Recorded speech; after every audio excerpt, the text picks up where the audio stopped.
The United States and Canada are going head-to-head in the latest trade war. Professor Samuel Chen is the director of the political science program at Northampton Community College.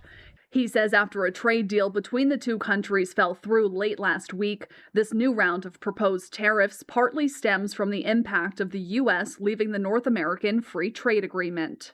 And so part of this is just ongoing negotiations and conversations. This is pretty much expected when you've got global economics going on. And Canada's a major trade partner of the United States, third largest importer on the hundreds of millions of dollars every year. The U.S. has now imposed a 50% tariff on nearly $20 billion worth of Canadian imports, impacting goods like alcohol, dairy, and paper products.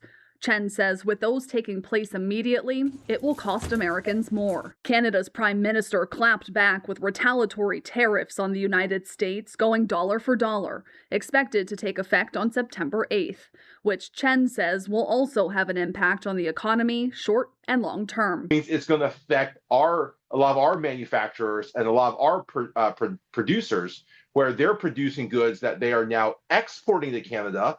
And they may lose that business. So it's going to affect jobs because a lot of these companies may lose business. On Monday, the U.S. announced a new round of tariffs will impact even more industries like steel and automotive parts that would go into effect come January.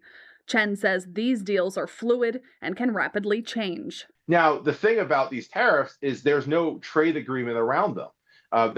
Those were the talks that failed. So there's no agreement that would need to be adjusted for the tariff rates to change.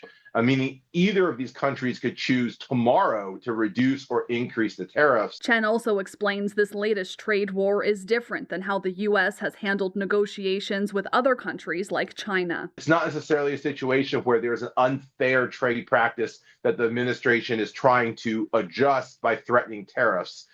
Canada has really played by all the rules the United States has set, by all the agreements the United States and Canada have entered into.